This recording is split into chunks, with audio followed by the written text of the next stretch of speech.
Welcome back to another Conductor Sunday live stream.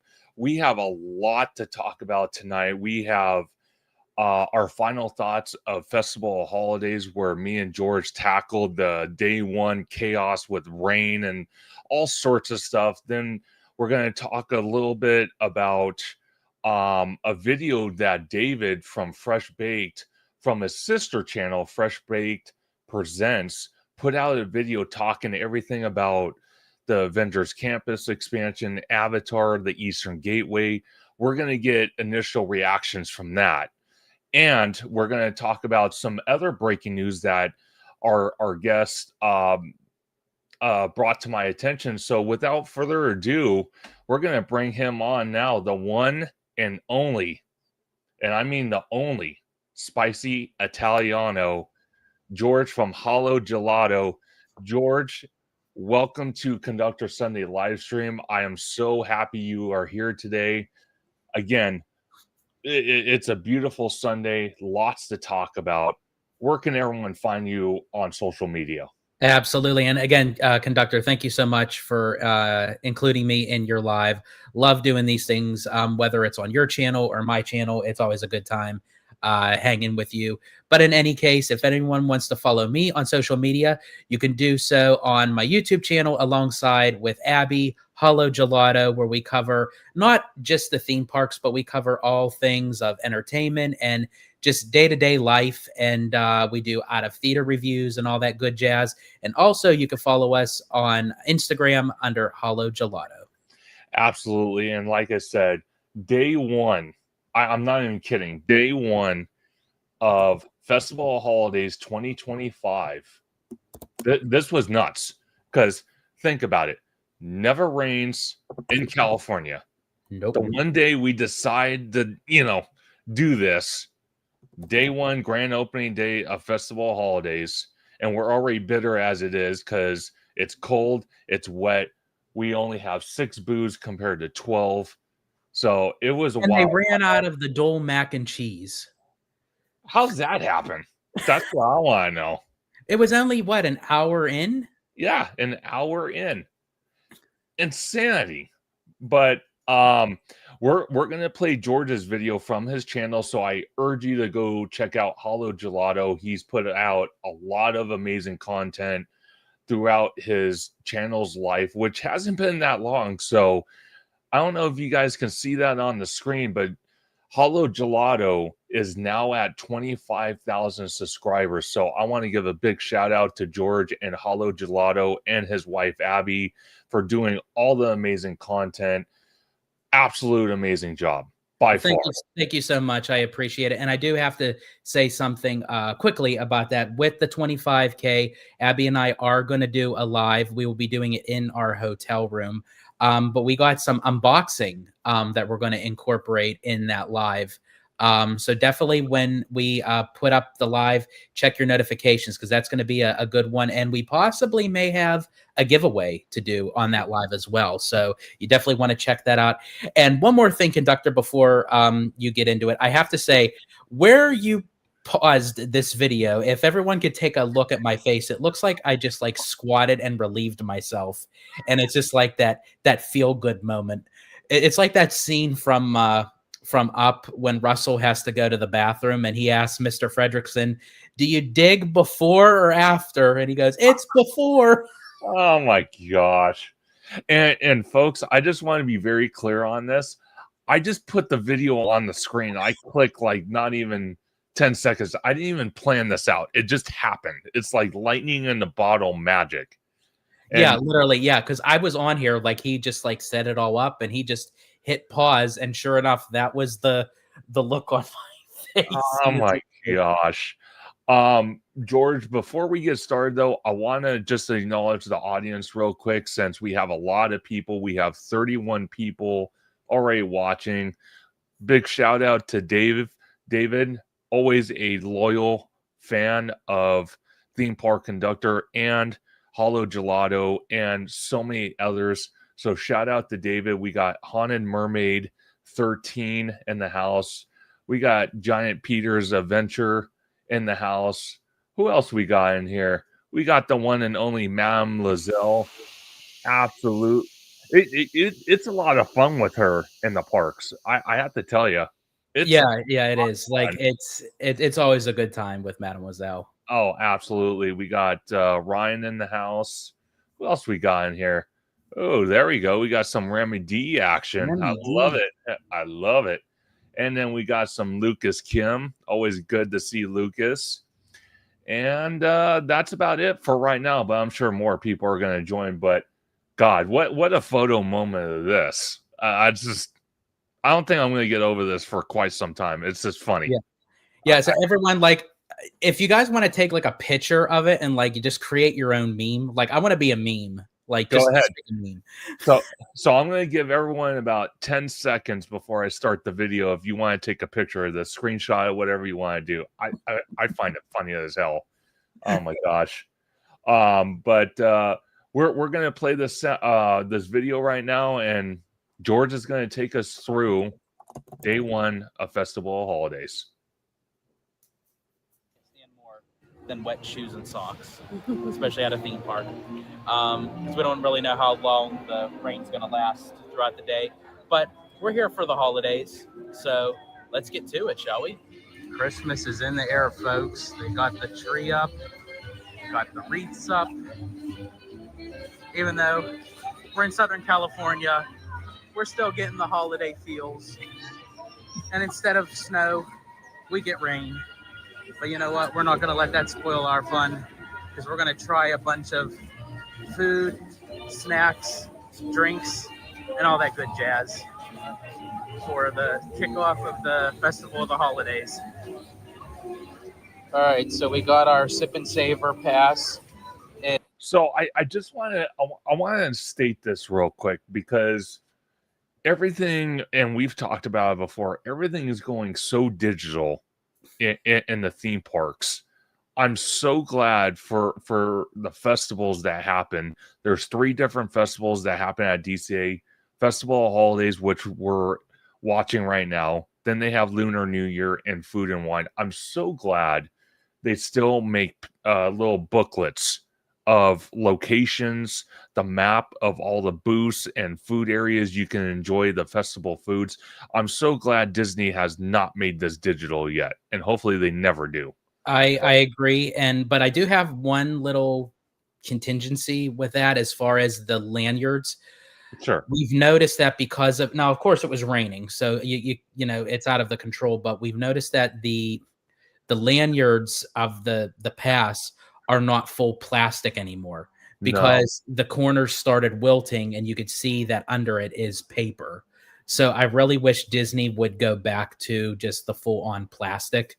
But we know, like, you know, of budgeting and cost cutting, you know, they're not going to do that. But it would be nice if they just kept it full plastic.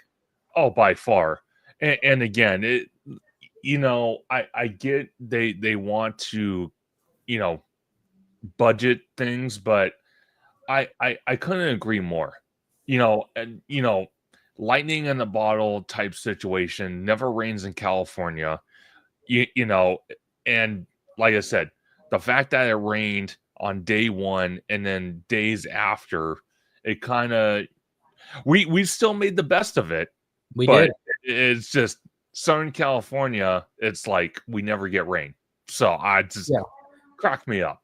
Yeah. But it was just like, yeah, the first weekend, it's like the heavens open, but rather it be sunshine, it's rain clouds. Exactly. Looks appetizing, so we'll have to see what this is like. I'm waiting on Abby to come and get the cookies and cream cold brew, and then we'll try both together. And then we got the one and only Mr. Theme Park Conductor joining us today. Who's that guy? I don't know. Some weirdo. Some food at Festival Holidays, the best of both worlds, right? There you go. And I see you got the same thing, the beef brisket slider. I did. I cannot. So I want to ask you, the beef brisket slider, because I found this very, very, very interesting. The slider was good. The pretzel bun was not stale. Mm-hmm. And I say that in my video. It was not stale, but the weirdest thing out of the whole situation was it almost tasted like they put marinara sauce on the slider. Yeah, I don't know like what kind of sauce that they used. I don't know if it had to be like some sort of mixed concoction. Yeah. Because it had like for me it almost was like banana ketchup in a way because Yeah. it had like the texture of like a smooth marinara, but it had like a sweet tangy taste to it. So I don't know, maybe it was banana ketchup. It certainly tasted like it. It was Oh, really weird. can you go can you go back to the uh, um A little bit where forward. it shows the cup? Okay, yeah, yeah. Okay, so let me play this real quick so you guys can see it, and then I'll get George's reaction. Yep. It Abby does look good, I says have it to was say. ketchup Yeah. and barbecue sauce. Ketchup and barbecue sauce. Yeah. Yeah. Okay, my apologies, folks. I actually messed up. This is not a cold brew. This is the cookies and cream hazelnut hot cocoa. And honestly, on a chilly, rainy day, actually does definitely call for a hot cocoa. So Okay. go ahead. Okay, so here's the thing with this. Now I have to say, the cookies and cream hazelnut hot cocoa was phenomenal. It was Yeah. 5 out of 5 for me.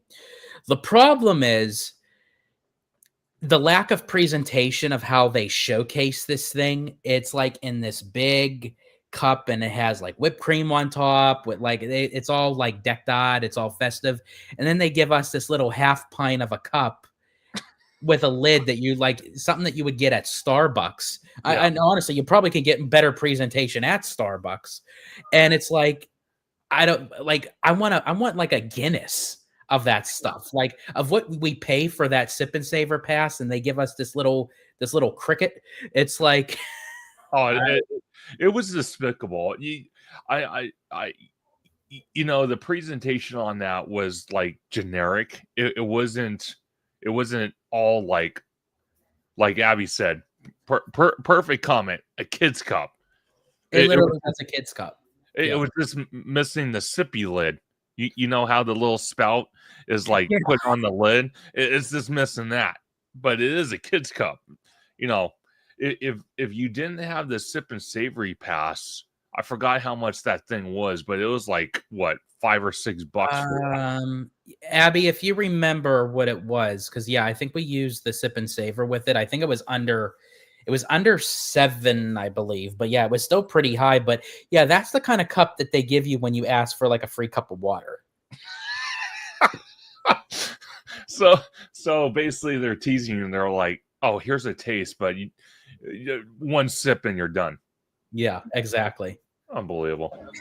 I'm just so used to getting cold brews because in California, you don't really need a hot beverage. But today, I think we do. The slider itself, just So we're starting off with the incredible. beef brisket slider. I give it As I said, a it's on a pretzel bun. 8 out of 5. It has like some sort of like sauce on it. So here we go. Okay. Okay, I do this to myself. I do the okay. I don't know what it is. Every time you pause it, you like pick the best. I look like I just burnt my tongue. Dude, I'm not doing this on purpose either. I know it's just the timing. But I have to say, I do this to myself every time that we do a food review. I take like the biggest bite that I think a person would ever take, and then I'm expected to like talk at the same time, because by the time that I like chew it and get it down, it's like people are just sitting there watching me eat. So maybe I should just make a mukbang, but yeah, like I just like have to try to like cover my mouth because it's like I still got food in my mouth. But I always do that to myself. So Abby said, okay, so it was $7 for the Yeah. hot cocoa. Wow, that for that little thing, dang.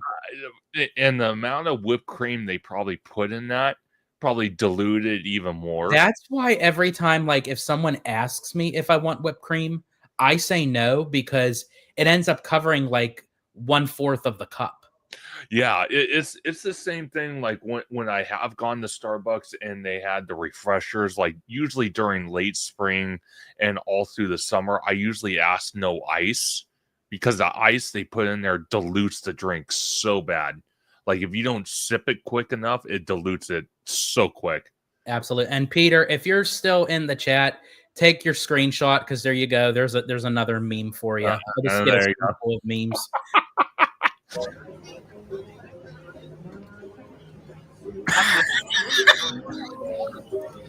God. But really good in flavor. You know, this is actually the first time I'm actually watching this. Like, I mean, I watched it through like the editing process and everything, but this is like the first time I'm actually watching it like together. Oh, maybe we should do more of these because seeing your reaction to your video live is actually more funnier than sitting right next to you watching it in person. If you want to do that, that's perfectly fine because I'm like Johnny Depp. It's like I love the process, but then like once it's on screen, it's like okay, I'm done. But yeah, like if you like bring up some of my videos and have a reaction to me watching it, that'd be funny. Oh my God. Oh no, it was classic. It was totally classic. And then, you know, Abby's doing her review, and then you do my review because you added it on the channel. And one of the funniest things was, what was the mere fact that there was no meat left? No, there was I was eating bread. Literally, yeah. Let me see if I can. Usually I don't like a lot of sauce, but a good amount of sauce. Before I ask what your review is Correct. on this, I just have to just showcase this to the audience that there is Yeah, literally nothing left in the bun. No, I ate the whole thing because, like Abby said earlier, it is very messy, but it's very good. The pretzel bun is not stale. I love that. Knowing that a lot of times these booths, not all of them, but a lot of these booths kind of cook the food on an offsite location and then kind of wheel it in. It's very moist. The meat is very tender, not dried out. The grilled kind of sauteed onions I love because you know me, I love sauteed onions on my burgers. I actually do too. I love sauteed onions. So this works out perfect. Now it's an interesting twist because the sauce is like like marinara that you would have like with spaghetti. So even though it wasn't marinara and Abby clarified it, it still tasted like it. It was the weirdest texture I've ever had on something like that. Yeah, it was, but I have to. Do you know what that reminds me of? Like there was like no meat on your bun. Yeah, It's the scene from the animated 101 Dalmatians when one of the pups pull the meat out of the bread from Horace, and he takes a bite, and there's like nothing in it. It's just bread. Oh, it's priceless. Oh, it's priceless. Because I actually, you know, as we're filming our videos next to each other for our channels, I actually didn't know that George wanted to do a review of me on his channel. So I'm like, you know what? I did my review on my channel. Now I'm just going to devour the thing. George did not tell me he was going to do this. Nope. So I'm like caught off guard. So I'm eating literally the pretzel bun. So basically I'm having a pretzel. Yeah. Is what I'm eating. And really quick, Haunted Mermaid 13 says, gotta take kitten bites next time. I absolutely agree, Haunted Mermaids, because like I take rhino bites. Rhino bites. Oh my gosh. I was actually gonna say for me, I actually take zebra bites. Like I'll take a good chunk and then I'll take micro bites. But then again, when it's as messy as that, I eat the meat and then all that's left is bread. So I don't know how that works, but you know that's kind of good in a way because sometimes you want to try just the meat and see how it tastes by itself. Because sometimes like a lot of the extra concoctions with it kind of like masks of like how the actual meat tastes. So 100%. So I'm gonna play this. This was 2 items, and actually, this Mickey-shaped gingerbread macaroon, I have to tell you right now, I even told George, I said, this thing is going to be totally too sweet. And I actually took a bite of it, and it was not sweet at all. I was actually culture shocked. Like, yeah, you look at this and you think, oh my gosh, it screams like sugar, like just straight up sugar on a plate. But yeah, when you taste it, it's sweet, but it feels like it has like a natural sweet, like it's not overpowering. Absolutely. And then the item next to it, the garlic white rice was actually really good. The pork belly was awesome. just the adobo sauce with that vinegar, I just kind of felt like there was a lot of vinegar. Like Mhm. that's all I tasted was vinegar. I didn't really taste anything else but that. So I'm not got this too cute sure. little what is this? A gingerbread macaron? I love how you Sticky macaron. topping macaron, but it kind of has like a gingerbread look, and of course it's Mickey shaped. Got to stay with the theme. And then we got the lassi, the guava melon lassi. Okay. I'm actually going to jump to a point, and George knows where I'm going with this because it was his photo moment. I got to do it. So let me jump forward here real quick because I'm never going to ever live this down ever again. It was, of course, it was his brainchild idea, and I just went with it. Yes. Yeah, like I had a choice. I was sitting there right next to you. Okay. This is the notorious moment of the whole entire thing. Oh God, is that it? Oh, Nope, not yet. okay. So I'm gonna just start it there. Madame Lizelle in the comments knows exactly where I'm going with this. Here we go. Yeah. Okay, so what is it called? Okay, this is the guava melon lassi. Wait. Your laugh is. Oh my God. Okay. Guava melon lassi. There you go. Okay. So I'm going to try the guava melon lassi. And I'm actually scared because when Abby just tried it. Imagine being able to build an app with your Of hands course, on yeah, they love the just by thinking about it. anticipation. Meet Base Yeah, 44. the pinnacle moment. That freaks me out right there. So, Now I have to ask you too. Are you a fan of the honeycomb cereal? oh, I am. Okay, perfect. Because after you drink, you're going to take one of those honeycombs too. Oh, okay. So, just add a little bit. Yeah. Okay. That right there, I might have to go back for. 100% love. Yeah. See, I really like it. Now the only reason why I dropped it was because of the honeycomb. That was the only reason.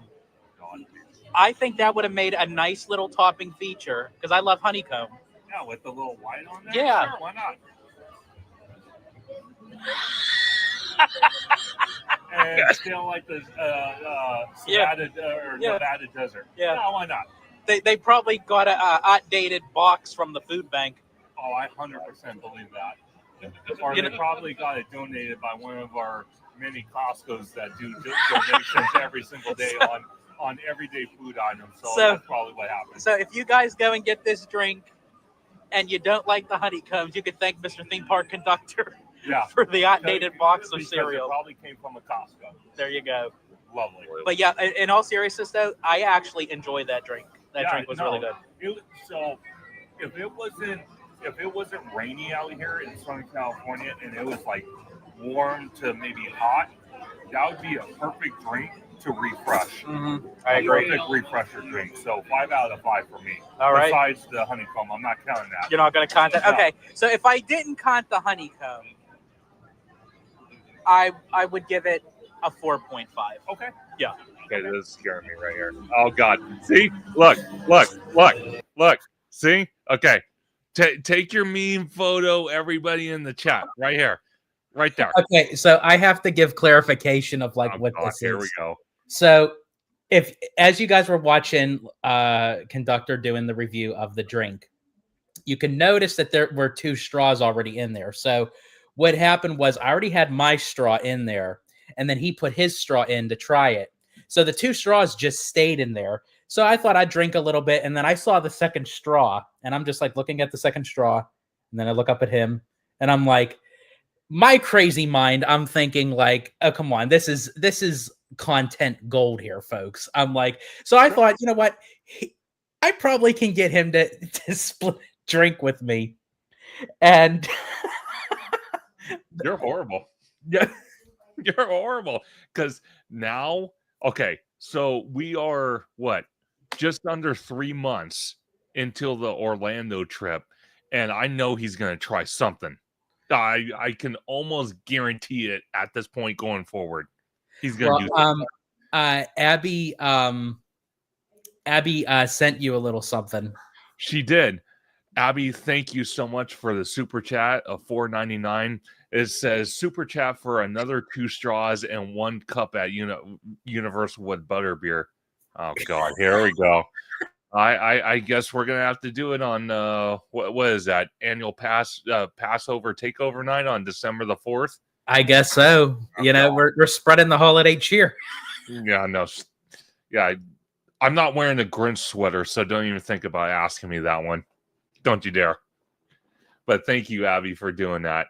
So, thanks to your husband that put me through that. That's a life moment right there.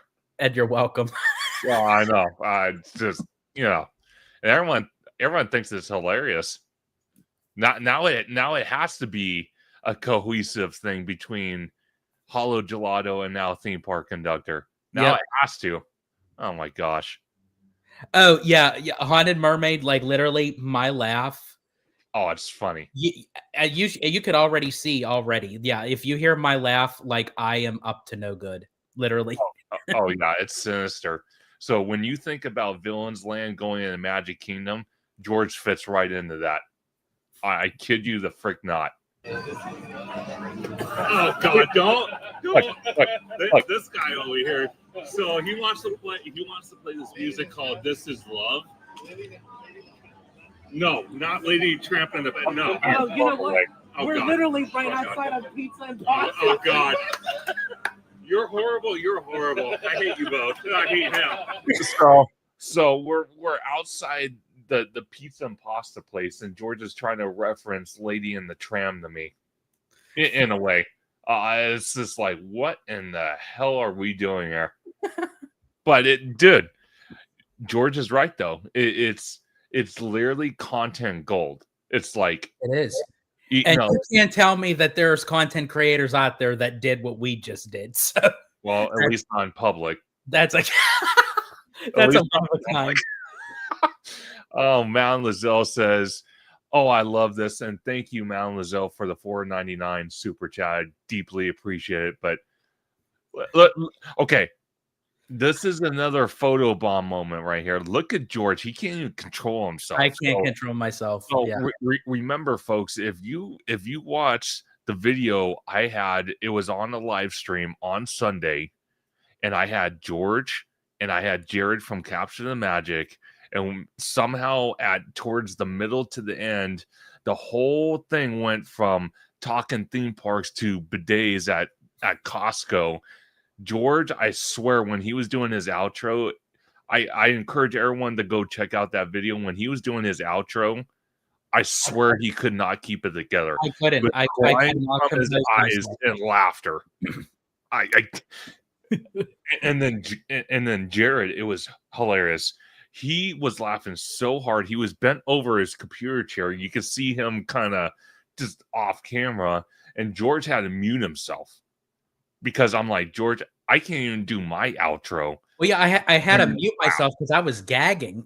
It's like I couldn't. That's just awful. It was awful. It was funny though. It was awful though. Like when I need a good laugh, I go to that. I go to that video and I watch that 2 or 3 minute segment, and it makes me laugh so hard. Now this is going to be another moment right here. You guys sucked. You guys sucked. Take that guava drink over there now. Okay, so I just have to say for the record, see, this is what happens when we come to the parks together. Like, havoc just breaks loose. And this guy's sober, and he came up with that idea. Yeah, I'm never going to live that down. No matter what, I know the memes are going to start, whether it's on the short version or it's going to be in this video. It's never going to stop. Nope. I think we just started the new trend. I'm sure you did. Yep. Unbelievable. Yeah, a trend, huh? Okay. That's what you're going to call it. Okay. You might have to create a little segment in your channel now. You know how you have your cocktail convo? I'm sure you'll come up with some wicked name for that. I'm sure you've already been brewing it in your mind. Unbelievable. Seriously. Actually, I didn't, but thanks for the idea. No. Don't tell me. All right, so we ended up getting the holiday mash bowl. Actually looks really good. Very festive. Kind of Well, gives I off didn't like a try that. Thanksgiving kind of feel.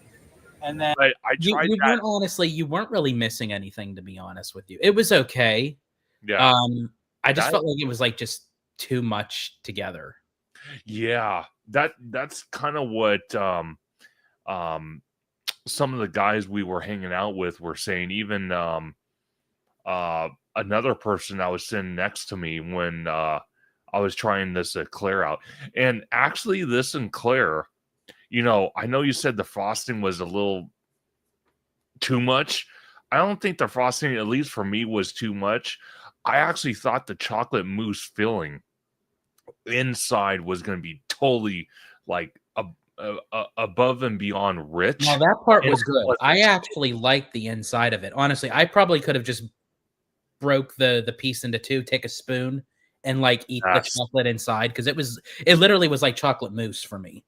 Well, see, if you watch my video when I do the taste test, the gingerbread man, at least my gingerbread man, he actually stayed put. I was going to show it, like I was showing the camera, and it falls over on the table. I'm not even joking about this. It falls over on the table, and as soon as George watched my video when I put it out there, he's like, "Damn, you have quick hands." The 2-second rule, man. I think you did that in a quarter of a second. I'm like, Yep. yeah, well, that's what you get when you work in retail and Costco and everything else. You have quick hands, amongst other things I can use it for, but I just don't talk about it.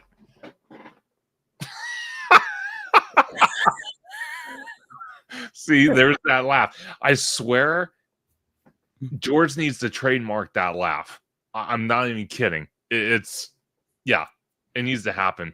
I could be like the next, like, kind of Eddie Murphy. You know that Eddie Murphy laugh that he's notorious for doing? He actually doesn't do the laugh anymore because people expect that from him. Yeah. And that was always his normal laugh. And Oh, yeah. people just turned it into this thing. And he's like, no, people ask me to do it all the time. I'm not doing it anymore. But yeah, I completely agree with you. I really should trademark my laugh. Oh my gosh. And then Abigail says, 2 straws, 1 cup with theme park. Abby, quiet. Don't. So yeah, there's the title right there. You know what actually that sounds like? It sounds like a title for a country song. Okay, don't turn this whole meme into a song now. Don't. You have like those apps where you could actually have a person like write and compose and sing like an original song. That would be here we go. That would be awesome. 2 straws and 1 cup. Yeah, for who? For you or for me? I think more for you, for your amusement. I think my amusement is watching your reaction. Sure it is. I'm sure you have a... Yeah, sure it is. I'm just going to leave it as that. Sure it is. What did Haunted Mermaid say? Lots of banjo. Oh, Lord. Here we go. Now we're going to turn... Oh, geez. Let me ask the chat this. If that was hypothetically to turn into a song, 2 straws and 1 cup, would you want it more of like a slow ballad or as Haunted Mermaid mentioned, like have it more like of an upbeat, kind of like a fast pace? Well, of course you would want it upbeat. I just saw your little dancing moves, movie. Yeah. So is that really even debatable at this point? Oh, here we go. Yeah. See, banjo, please. Look, see what you started? You see that? You see what you started? Oh my God.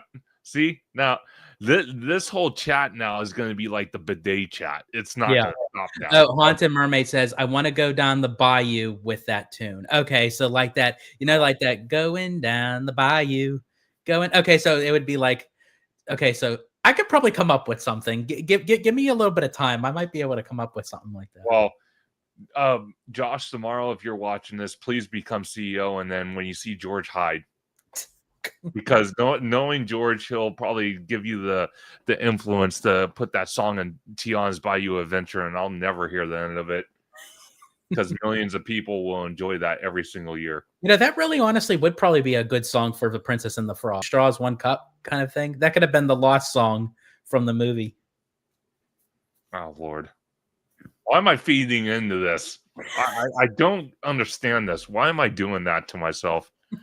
I don't get it. Giant Peter Show says, we're going to take the sip to take the sip to take the sip again. 1 cup, 2 straws in the going down the Bayou tune. Oh, geez. So let's say it would be like, we're gonna take the sip, gonna take the sip, gonna take the sip again. 1 cup, 2 straws. God. Are you sure that you? Oh my gosh. See, now I'm gonna have nightmares tonight. Now I don't even think I can sleep after this. Oh my gosh. Look at this. I need your animatronics too, sitting on a log. Oh Jesus. That'd be interesting. I don't know if I want to see that, because that would be.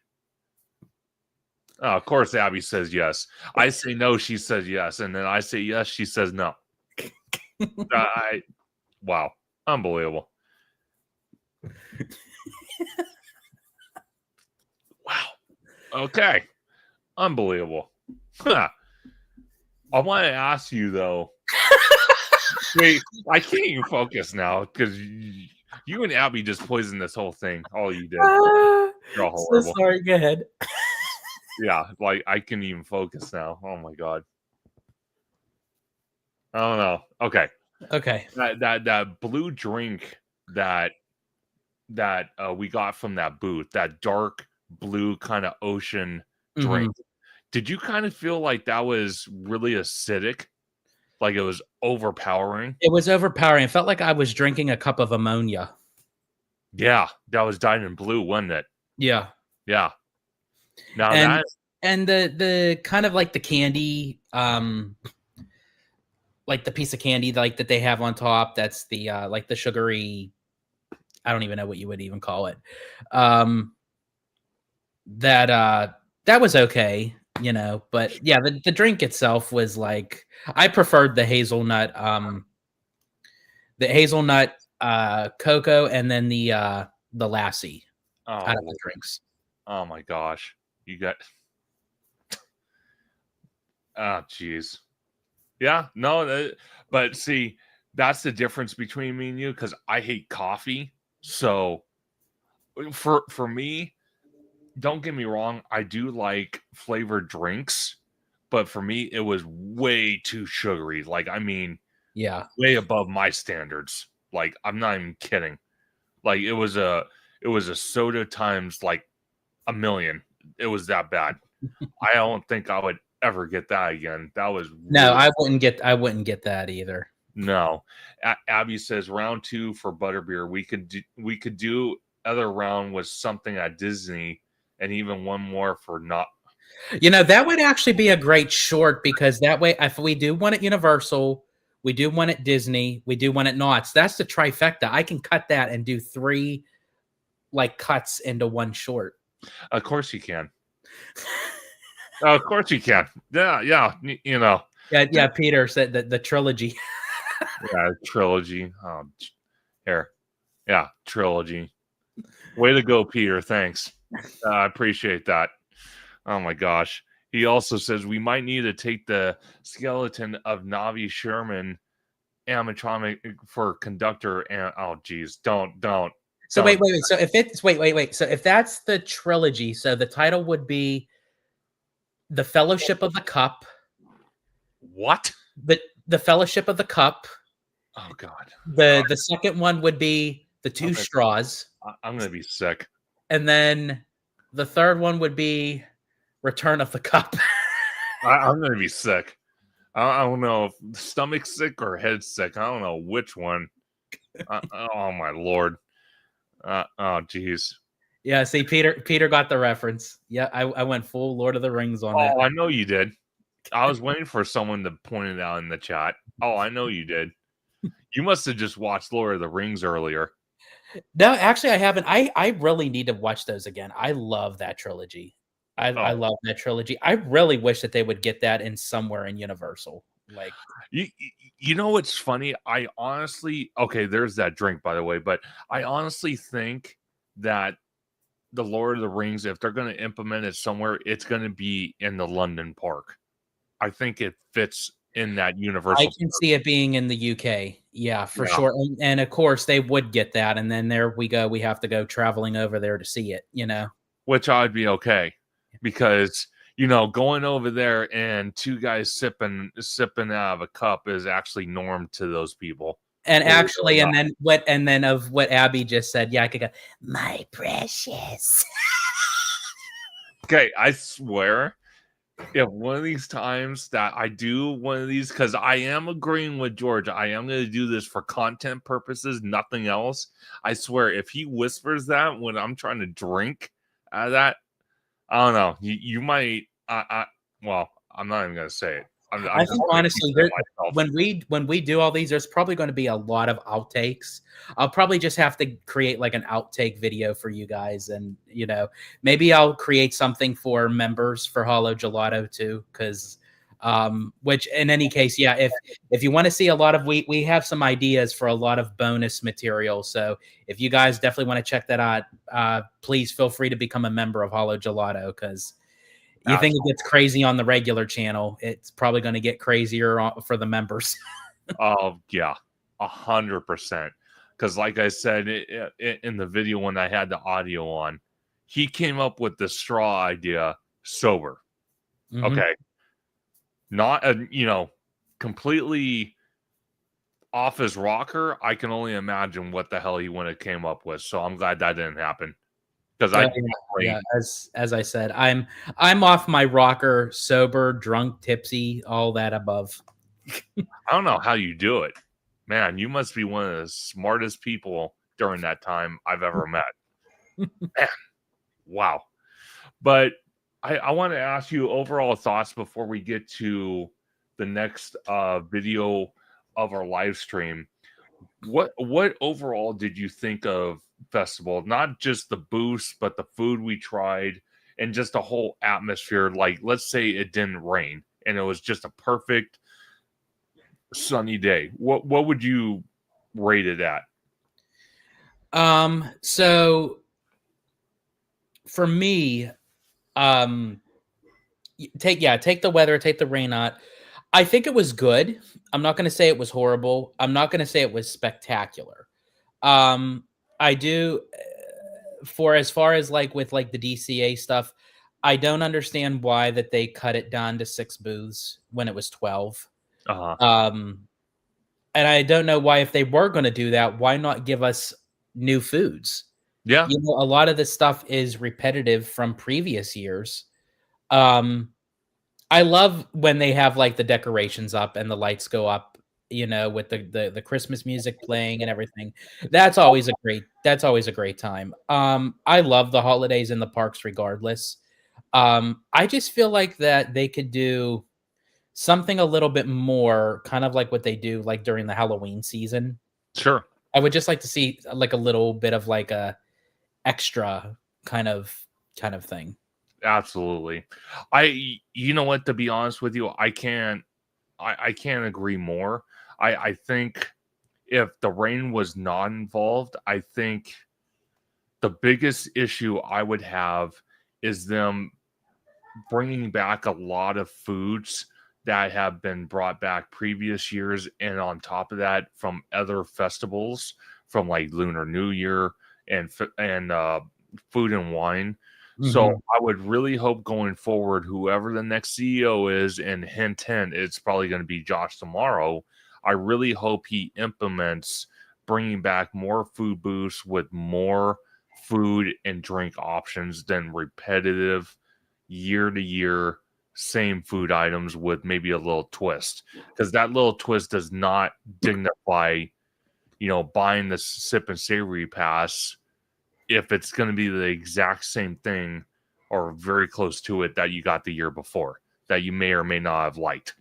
Yeah. And I will be going up to Burbank for D23. They're doing like a holiday after, not like an after hours event, but event up at the Disney Studio lot. And they have like different like holiday games, and they're going to be doing a lot of festive stuff. So I'm very curious to see what they do up there, because I would love to see, depending on what it is, that they can incorporate that into the parks. And Absolutely. whether it's like an upcharge event, like how they do again, like with Halloween, I'd be okay with it as long as they give us something substantial, you know. No, 100%. And I don't know when that event is going to be. I'll have to talk to you December 14th. the 14th. And if it is an upcharge, I may want to go to that. It is very possible I may want to go to that to experience it. So I will talk to you off camera on Mhm. that one without a straw, of course, and see if we can work out something. And I will try to make my way out to Burbank because that would be very, very. Oh, never mind. It's only for D23. Oh, you're not a D23 member? No, I was over the summer. I just didn't renew it. So Oh, okay. yeah, so I got to renew it. I just want to go through the comments real quick and just kind of, just read off some of these. Isaac says Jurassic World Adventure construction update for Universal United Kingdom Resort is coming to Bedfordshire, UK. What are your thoughts? I think personally, I think the fact that they're still, expanding Jurassic World into the Universal parks, I don't think the Jurassic World theming and IP is as dead as people think it is. So to be honest with you, I'm kind of glad they keep reutilizing the Jurassic World theme and the IPs. And not to say that even the one in Orlando will not be rethemed to Jurassic World. A lot of people don't want that. I don't know how I kind of figure into it. A lot of people I've talked to said they still wanted Jurassic Park, and there's nothing wrong with that. But it's almost like trying to keep something in a museum alive for 300 years. It's just like eventually you have to get out with the old and bring in the new. But then again, if Universal Creative can sit there and fix these issues that the Jurassic Park Adventure water ride out in Orlando has issues, and if they can fix that problem, then by all means keep it Jurassic Park. If they can't, then I would say, get rid of Jurassic Park and retheme it to Jurassic World. That's my thoughts on it. Yeah, I could agree with that. I feel like that with the franchise. Don't get me wrong, I love the Jurassic Park franchise. Of course. I just feel like right now they're just kind of like beating the IP with a stick at this point, especially with the movies. I did enjoy Rebirth over Dominion. But I just can't stand that they're like turning these dinos into like these mutant hybrid alien creatures. Like I want to just see dinos. Can we just have dinos? 100%. Now I know some people talked about they talked about having that one scene that we have at the very beginning once we go up the lift hill and we go into that big kind of tunneled roof and you have the Monosaurus swimming around and he hits the glass and water shoots out. A lot of people do want that for the Orlando version for Jurassic Park, but then again, it's like now you're kind of throwing Jurassic World theming into Jurassic Park without completely turning the Jurassic Park theming in the Jurassic World. So I don't know how the hell that would fit in. I don't know how they could tie that story in. I'm not 100% sure. And then shout out to Abby, that is Hollow Gelato, George's wife. Thank you so much, not only for the super chats, but for always being a great supporter of Theme Park Conductor. I deeply appreciate it, Abby. You're awesome. Even though if you give George wicked ideas, it doesn't bother me any. But the next thing we're gonna go check out right now is David's video from really quick. Do you know why she gives me wicked ideas? Oh Lord, here we go. Because I define gravity. Of course you do. Gravity does not phase you. There it is in a nutshell. It does not phase you. That's why it works so well. Unbelievable. see what I mean? Oh my gosh. Oh gosh. Giant Adventures, Giant Peter Adventures mentioned this. George, maybe you can clarify. He said, "Did you guys see the news regarding Olaf for tomorrow?" No, I haven't. That's interesting. I have not. So, Peter, if you can, we'll try to squeeze that in as well. If you want to send me the link to that on my Instagram or X account, we'll take a look at it for sure. And then shout out to Hidden Geek Village for gifted 5 theme park conductor memberships. Always a great supporter. Hidden Geek Village. Always love the support. And believe me, there is going to be a lot more members only content. Not only with George, believe me, there's going to be a lot more. So stay tuned. But thank you, Hidden Geek Village, for that. Very, very awesome that you did that. But this is the main video I want you to react to, because I don't know if you've seen this video. You probably haven't. But it ties into a lot of stuff we've talked about over months of Disneyland Forward projects. So I'm going to play this, and at any point, George, just let me know when you want me to pause it, and then we'll go from there. Okay. And really quick, I'm so very sorry. I just want to just mention before it gets lost in the thing. So Peter says it was news. Oh, and it just went off. Hold on. It was news. Olaf animatronic coming to Adventure World. Drew the Disney Dude posted it on Instagram. Ooh. Okay, I'm looking at it on my phone, and I have to tell you guys, it looks absolutely incredible. With the technology we've seen coming out of Walt Disney Imagineering, I could tell you right now, the Walt Disney animatronic is a perfect example of what Disney can do with the latest tech. Look at that new restaurant, Beacon Barrel, which George wants to take me to out in Orlando. Again, someone did a video, and I just watched it, I think yesterday or a day before, and they said, oh my God, walking into this, I think it was Mickey Views, actually. Mickey Views did a segment on this. He's like, oh my gosh, walking in here, it feels like classic Walt Disney Imagineering. The theming that went into that restaurant is mind-blowing by far. I can't wait to see it myself, and I'm definitely gonna do my damnedest to get us reservations for that for sure. Oh, 100%. Update right now: Avengers Infinity Defense, Stark Flight Labs, 2 new attractions coming to Avengers Campus soon. Though, in the very near future, a new project is going to begin over there in the Hollywood backlot. Pandora, the Avatar experience, is coming to the backlot. That's going to be a huge change to that side of the park. As it happens, we have some updates in that regard. Disney has already confirmed that they're going to be closing, obviously, Monsters, Inc., the Mike and Sully to the Rescue attraction. That dark ride is going to be closing sometime in 26. Also closing are the 2 huge studio buildings to its left and right, where there used to be that Avengers gift shop, and then where they had Flynn's Arcade, which they haven't done anything in that studio building for probably 10 years. It's been vacant for about 10 years, except for that short, brief time when they did the Flynn's Arcade during Electronica. I digress. New information has come available to me, and it is my understanding that Monsters, Inc., we should be getting a date, an actual date. They've only said so far, Disney, that it's going to be closing sometime in early 26 or something to that effect.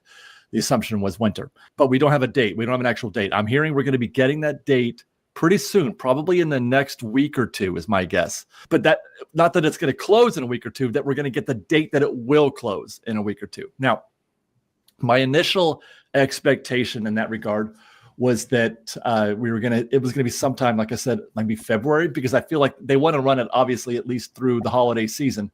And then once the holidays are done, the attraction is up for grabs. So I thought maybe February, but now I'm getting more additional information that it could be even longer. We could be waiting until about May of 2026 before they even close Monsters, Inc., let alone. So I want to ask you, George, And again, David also referenced this as well. This is not a permanent thing. This is what he's hearing of friends that are close to the inner circle that are hearing things. Because we all thought, like David thought, they were going to close in February. That's what Disney hinted at when they said we're closing Monsters Inc. in early 2026. But from what David's hearing, now it could be May of 2026. What's your reaction to that? So in a way that kind of doesn't surprise me, because a lot of people are assuming to the fact of that, yes, Disney has made the announcement that Monsters Inc. is closing for Avatar because Disney made that announcement. That is very true, but we still have to be under the assumption that nothing is really set in stone until, honestly, they start construction. And I feel like with Avatar, there's really not enough information there that I think even Disney has, that they're like ready for prime time to literally start on Avatar. Now, I could be wrong. I'm just going by my personal thoughts on it. So if they do push out Monsters Inc. to be closed much later in 2026, they could be thinking, why close something when they don't need to close it at the moment, because they're still working on stuff with Avatar. And there may be even a possibility it may not even be Avatar. Again, I'm not saying Avatar is not coming.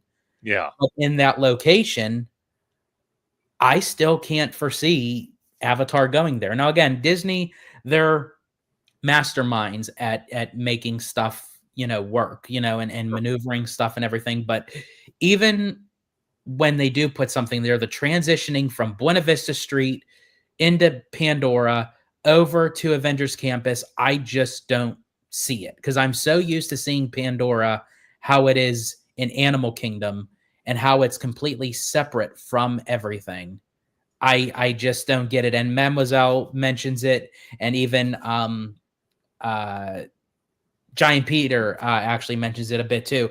I think, honestly, Zootopia could really be the main factor of how they can utilize an IP, but they wouldn't have to change Too much the facades. Like, they wouldn't have to take out all of Hollywoodland. You could take out the Hyperion. I know, folks, I get it. It's the Hyperion, but eventually it's probably going to have to go. It's a huge piece of property that Disney is only utilizing for private, special catered events and what have you. But eventually it's going to have to go somewhere. Use the back lot. You don't have to touch anything with the monorail, because Zootopia is already kind of like that kind of like rural, kind of like cityscape kind of thing. And also, too, with Zootopia 2 coming out, they're already anticipating, I think, like $300 million just in China alone for that movie. I think it's going to be a beastly hit, no pun intended. But I wonder if Disney's waiting to see the projection of how people take to Zootopia 2. Because Nick and Judy are already in DCA. And now, for a limited time, starting tomorrow, actually, Officer Clawhauser will be making a meet and greet appearance at DCA. And that's... So it's almost like Disney is testing the waters of really how far they can go with Zootopia. And it's already in Shanghai. Yeah. And they don't have to do a mirrored copycat. They can do something a little bit differently, because there's different locations in Zootopia, and probably new ones at that in Zootopia 2. So what does this all have to do with the Monsters Inc? For me anyways, I'm wondering if they're delaying the closing of Monsters Inc. so that way they still have an attraction up for people to enjoy until they figure out really what they're going to do with that area. No, 100%. And David actually kind of goes into that a little bit. Personally, for me, I think Zootopia. So this is something I found out the other day just by doing simple research online. I found out any IP or any land in general that is in the Asian market for the theme parks out there, whether it's Disney, whether it's Universal, or independent theme parks. I gotta be really honest with you. 100% of the time, they're going to build lands and attractions of those IPs out there and let it kind of simmer down a little bit before they even think about bringing it to the States. So you have to think about Zootopia has been in Shanghai Disney for a while now. You know, when could we see it domestically? Would it fit better in Magic Kingdom or would it fit better out here? Personally, for me, I think it would fit better out here in DCA than it would in Magic Kingdom. That's just my personal opinion. And kind of watching the videos of the animatronics on the facade kind of interacting with guests and they're full-blown animatronics, that's amazing. By far. It's simply amazing. Start working on Pandora. And the reason for that is Avengers Infinity Defense. That project, Avengers Infinity Defense and Stark Flight Lab and the Pandora project, the Avatar Experience project, those two are symbiotic in a lot of ways, which we'll get into in a minute. But my understanding is that that project, because Avengers is delayed. Avengers is taking a little bit longer, which is surprising considering it looks to, all outward appearances that it's hauling, that they're making tremendous progress. But there have been delays, and it could be weather related. Perhaps we've seen this before, where they've had some unexpected weather, and they had to shut down, operations for a little while. Although this was just, it wasn't unexpected, and two, it was just a couple of days. So I mean, maybe it's that, maybe it's not, probably not. But there are delays. It's taking them a little longer. They haven't reached their benchmarks, my guess is. So they pushed back the closure of Monsters Inc. Not because Monsters Inc. is not ready, not because they're not ready for Avatar or Pandora, or they're not ready to build, but because they don't want to do this one until they're done with that one. They are, they're symbiotic in that way. Now I can't hear you, Conductor. I don't know why. Oh, I muted it. That's why.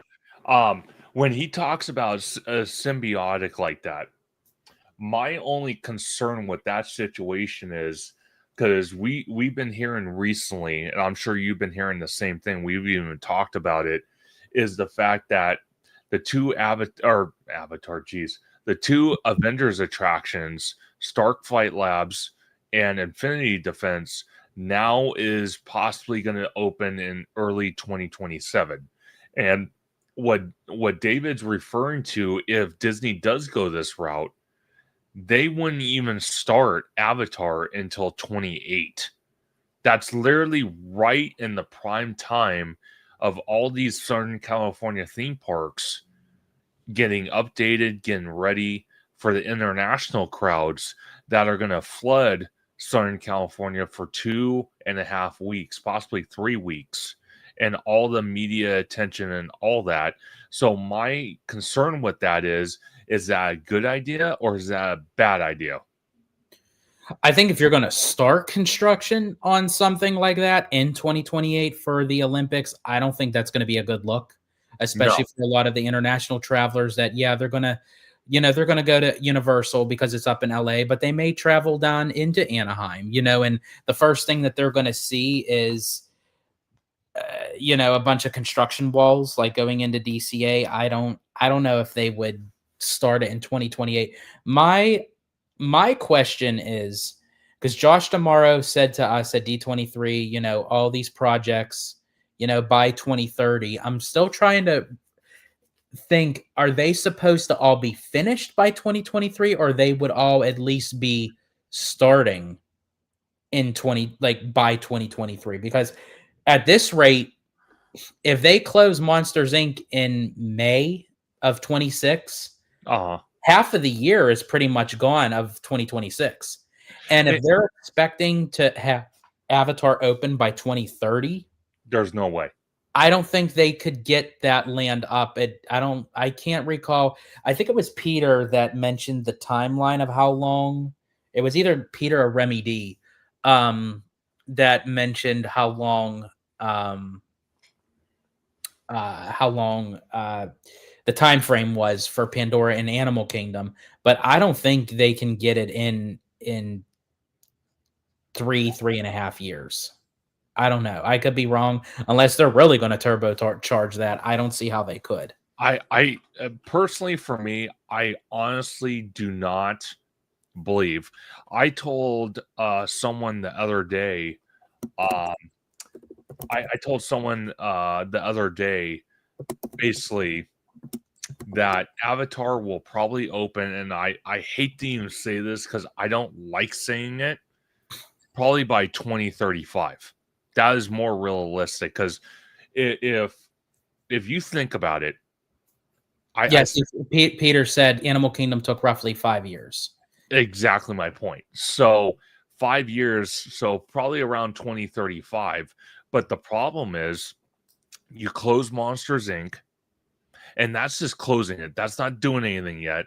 Then they have to go in for a couple months, strip out the attraction, remove animatronics, probably some show scenes, and maybe incorporated into Monstropolis that's going in Hollywood Studios that Disney announced at D23. Then on top of that, after you do that, then after that, which probably will be late 2026, then they'll start ripping it all out. But the problem with that is they're not even going to start Avatar until, one, the 2 Avengers attractions are almost done. 2, the Eastern Gateway project, which was announced almost 2 years ago, that still has not started. That's in the cast member parking lot.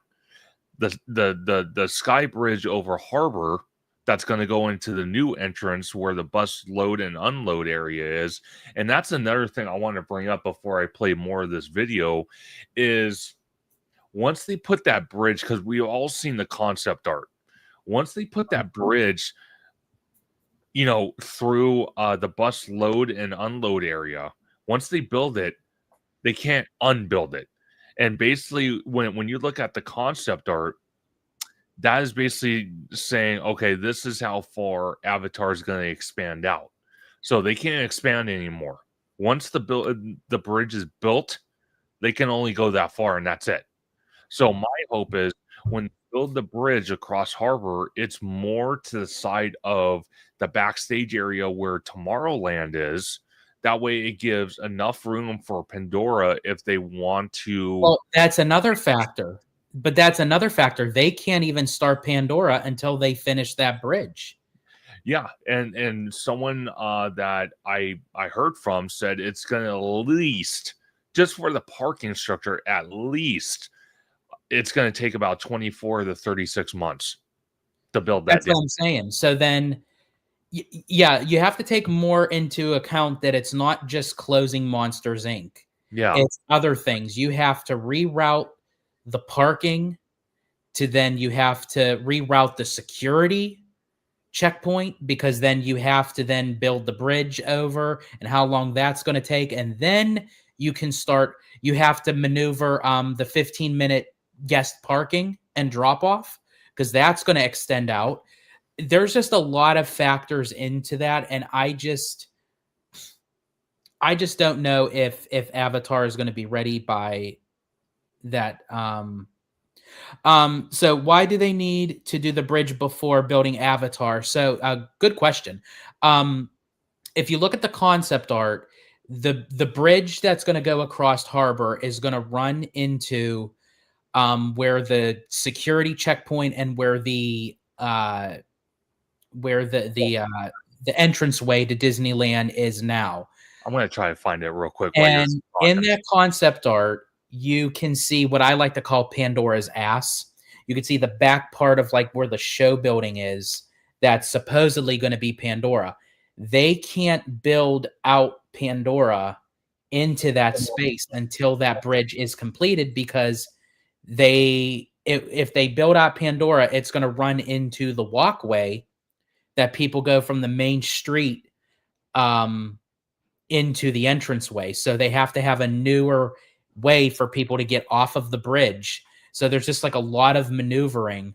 So it's gonna take time for them to do Pandora because of the Eastern Gateway Bridge across harbor, as we were mentioning. They have to change, and then also the 15-minute guest drop off and pickup. That's going to be extended from the backlot area, and there's just okay. So where Conductor's cursor is, see, there's the entranceway where people are walking in, and then you have the bridge that comes down. Now, where you see that dark part area, see, that's Pandora's ass, is what I call it anyway. Yeah. As I said. But they can't stretch that out yet until they can't stretch it out until they know where the bridge is going to land, because that's going to be the marker. See, wait. You know what, though? Now that I'm actually looking at it, it doesn't even look like they stretch it out at all. No, because here's the same walking path that people go into the entranceway. Yeah. So they're not expanding out that area for Pandora. No, and I guess okay. So how then are they fitting the whole entire Pandora in the backlot? Good question. That's what I mean. That's why I don't think it's I don't think it's going to be Pandora. I think that's why they gave us a vague building. Yes, because that building could be anything. That could be a show building for Zootopia. Yeah, it could be, and again, that's something that Disney, in my point of view, I don't know how many of you actually feel the same way. This is kind of smart on Disney's part to not reveal too much, even though they said, "Oh yeah, Avatar's going in this area." George makes an excellent statement that he's made dozens and dozens and dozens of times. Never, ever get married to concept art. And I said it to a friend the other day. I said, if you watch one of Bricky's videos on his channel, he shows that the day the bulldozers were supposed to show up in downtown Disney and rip out the AMC theater, rip out the old Earl Sandwich building, all the little other small little buildings, to build this humongous hotel resort that was going to be from a developer that builds hotel, towers in Las Vegas. The day the bulldozer showed up, because of financing and tax issues, they canceled it. The day the bulldozer showed up. So when George makes the point, never ever get married to concept art, that is 100% accurate, because you can never get married to that, because anything can even change the day of the start of the project. Yeah, even when construction walls go up, I'm still not convinced until they're actually, you start to see like literally skeletal construction, that they're building. The other thing is too, that look how long it's even taken for them to build Portos. And that's a bakery. That's a one building bakery of maneuvering.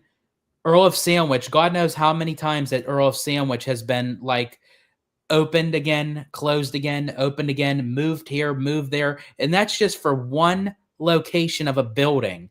This is an entire land that you would have to restructure. Yeah. Part of DCA. I don't know. As I said, are they going to do Avatar? Absolutely. Yeah. But I just don't know if it's going to come into the same format that we thought it was going to be. And Disney's not making that announcement right now because it's going to make them look like they're incapable of decision making. 100%. And that's, again, that's part of the problem. It's like we as the guests are paying the price by paying higher prices across the resort. And don't get me wrong, I want to clarify something. Universal does this too. Each year prices go up, but we've all talked about it. Even the bigger vloggers have talked about it. This year alone, we've seen a price increase at the Disneyland Resort and even Walt Disney World in Orlando higher than it's ever been per year. So this year was at a random. They went higher than they ever have with price increases across the board.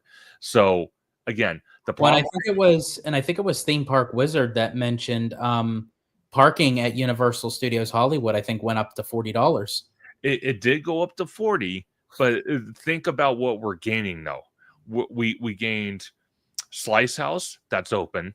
We're gaining a new Korean barbecue restaurant, all you can eat. On December the 11th, we're getting this massive, unique, one-of-a-kind Cane's restaurant. Then, and not even 4 months from now, I could see soft openings for Fast and Furious, a coaster that was never in a million years ever supposed to be built in that park because of the studios right down below, not even 150 yards away from where this coaster is at. So I don't mind paying those prices when you have. Oh yeah, I don't mind. I don't mind the prices being paid too, as long as that we're getting something out of it in return. Yeah. Disney, the resort, personally for me, what have we gained that's new? Seriously, what have we gained? Almost nothing. And their strategy, as far as I'm concerned, their strategy is we're going to sprawl projects out throughout the fiscal year. And obviously, you know, Universal takes a different approach. They're like, here, we're throwing a wad of cash at you. Just build the damn thing. We want a new experience open for our guests and future guests and future investors. We don't care how much it costs. We don't care when you started. We want it now. It's almost like that JD Wentworth commercial about personal loans and financing. I want my money now. Well, that's how Comcast is when building new experiences. I want a new experience now. Here's the money, build it. So that's why I feel like with Avatar, they still have time.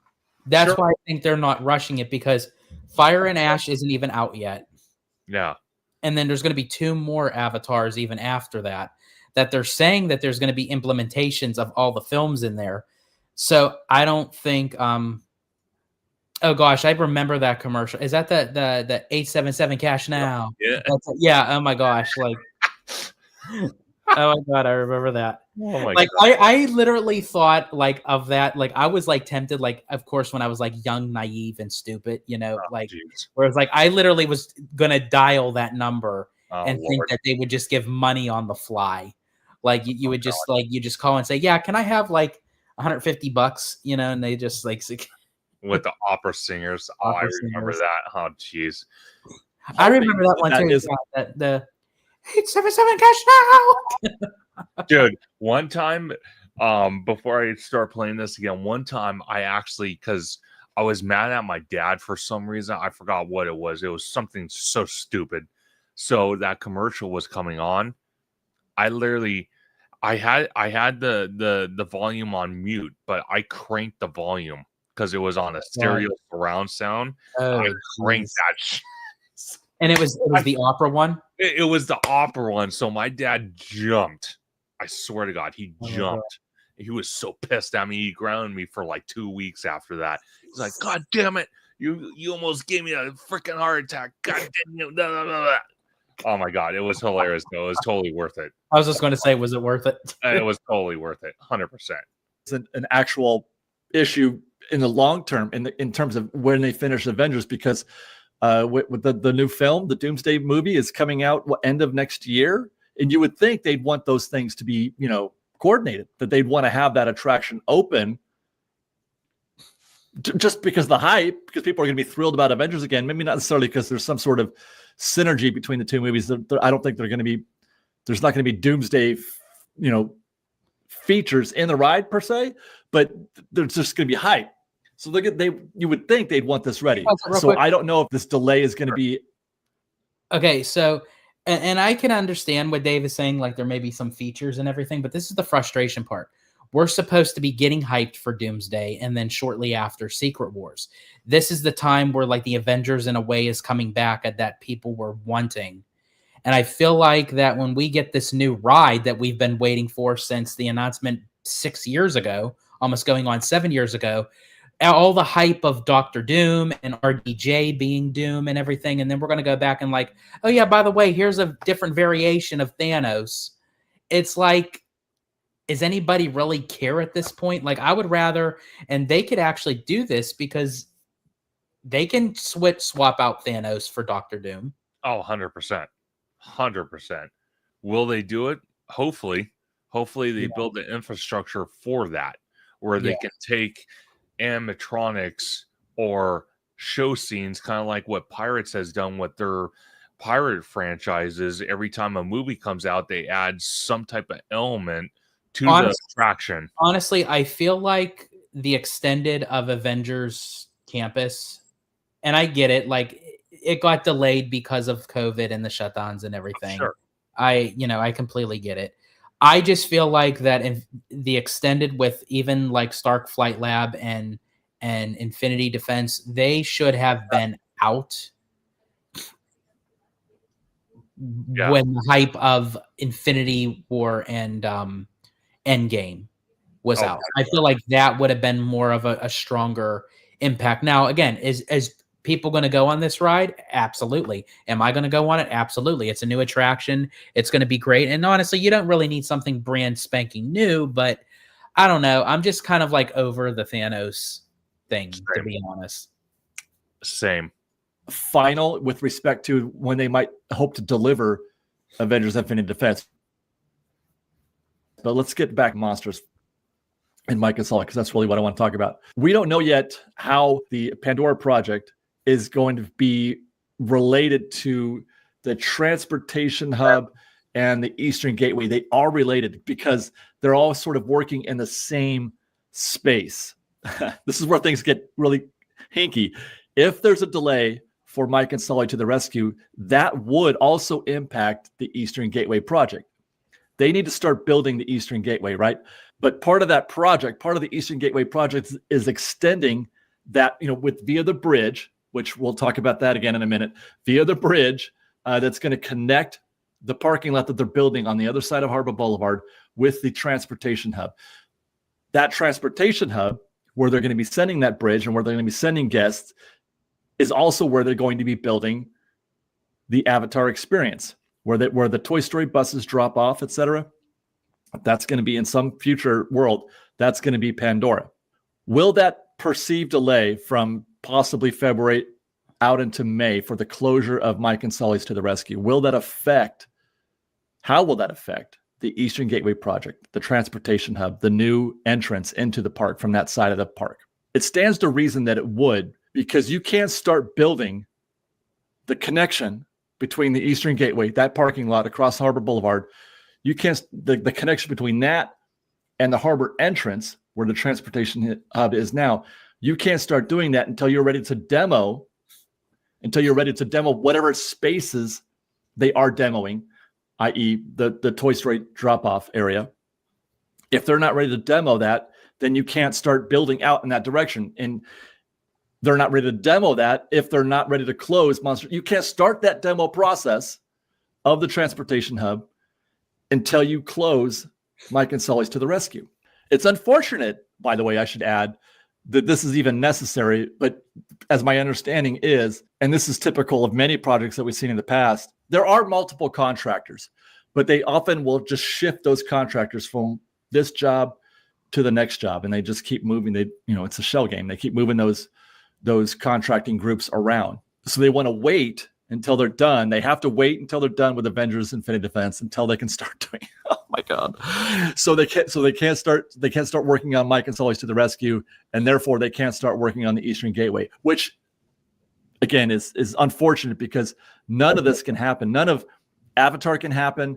None of the Disneyland Forward project can happen until the Eastern Gateway is built, because that Eastern Gateway, the parking that they're going to be using in those lots, is going to replace the parking that is being currently used at the Simba lot and the downtown Disney or Disneyland Hotel parking lots. Frustrating how interconnected all of this is. So let me get to the super chat, George, and then I want to ask you a question. And shout out to Remy D. Thank you for the $5 super chat. absolutely amazing. Thank you for the support. You asked, number one is, are you guys doing shorts and regular lives? So we are doing shorts. George, it's funny. George is, it seems like he's the king of shorts. When I look at his channel, I just see all these shorts on his channel. I'm starting to get back into it. I started out with shorts, and then I grew into videos and then live streams. But don't worry, we will be doing a lot more shorts together since George came up with that wicked concept, and I'm sure others that I don't know about.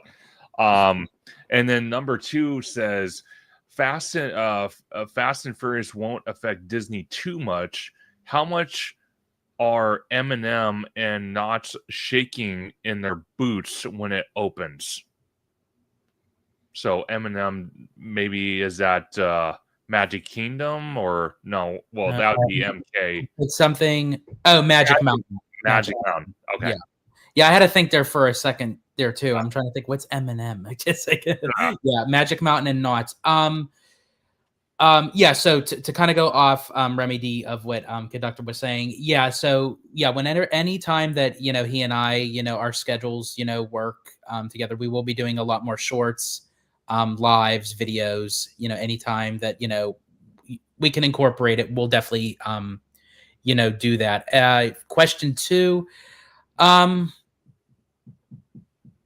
I think Fast and the Furious, I mean, that's a very good question because yeah, it's not really going to affect Disney too much, but for Magic Mountain and Knots, I don't know if it would take an impact on as far as guests going through the turnstiles, but I think they might have both of them looking at it to say, hey, because this is going to be a roller coaster. There's really not too much theming with this, and even Universal admitted that fact.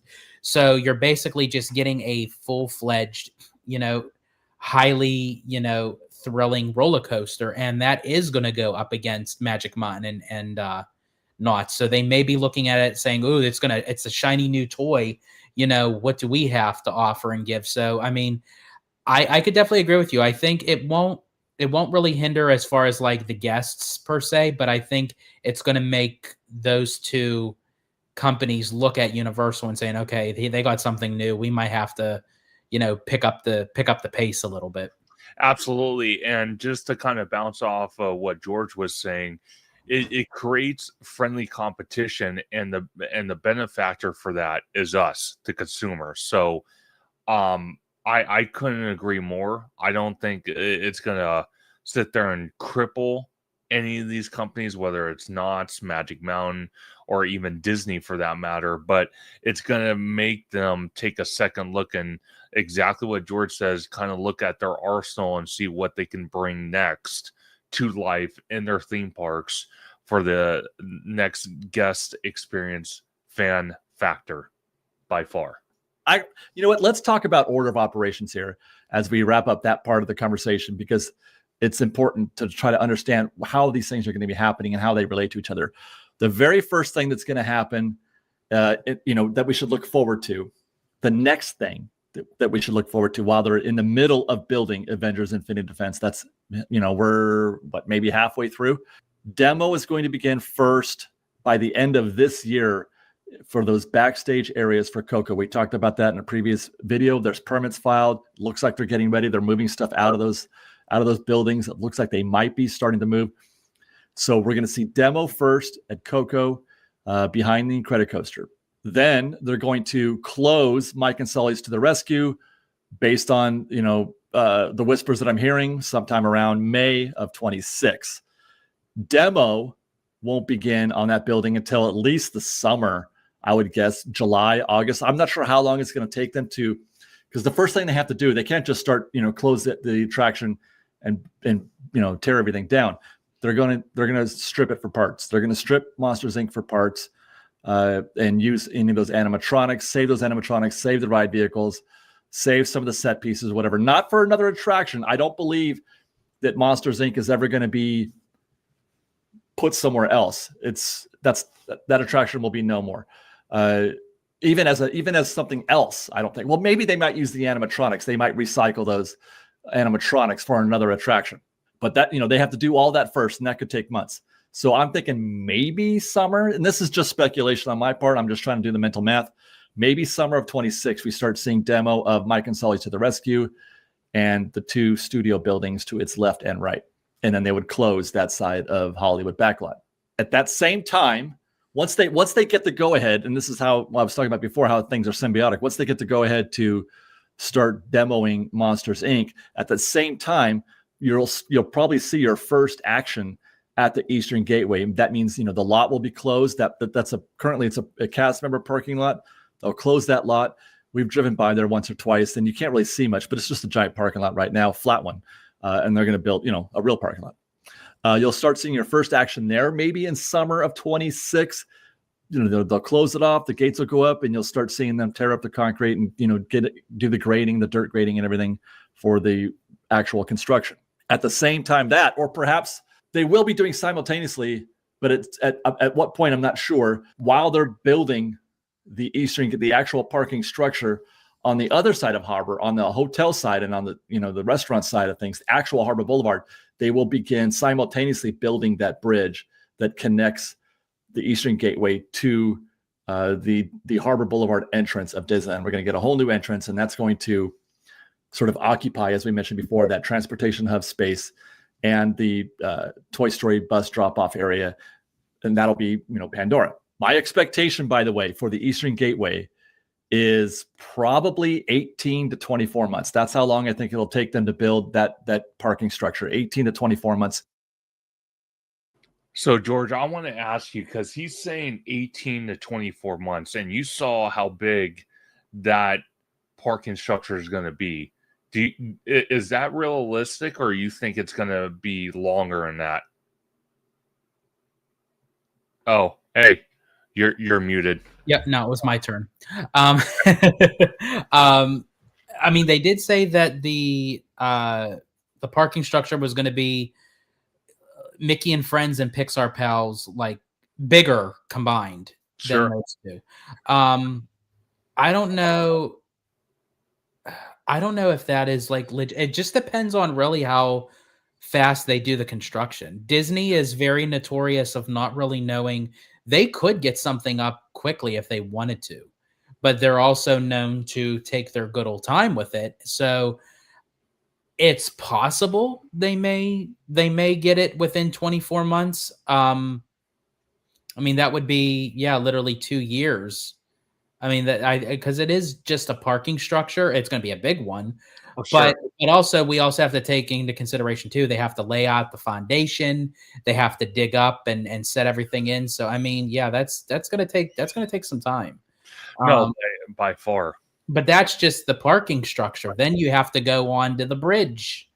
Well, so I think personally, if they were smart about it, I think personally they should, as soon as they get to a point of the parking structure, maybe early on in construction, they should start the bridge, because they can build the bridge all the way up to where it meets up to Harbor, and then stop until they're ready to go across and officially shut down the bus load and unload area. So they can build the Sky Bridge all the way through that kind of little narrow vacant lot that used to be a hotel on that vacant lot, and Disney bought it and then demoed that lot.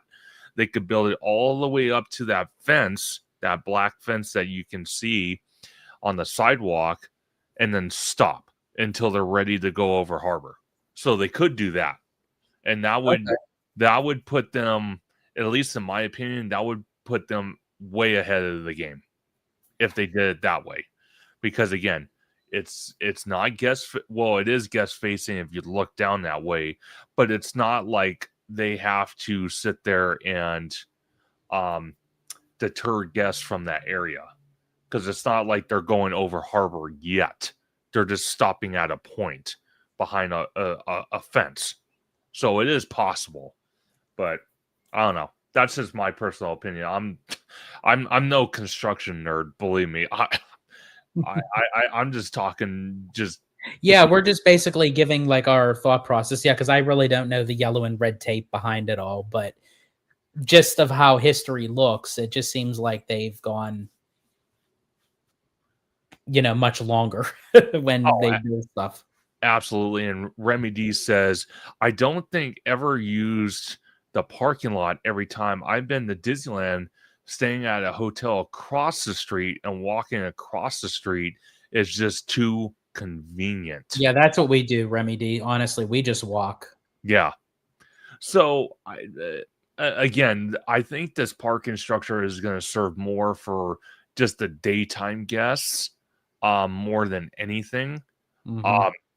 There are things to do around the Disneyland Resort, like on the outside. You got Garden Walk, what's left of it.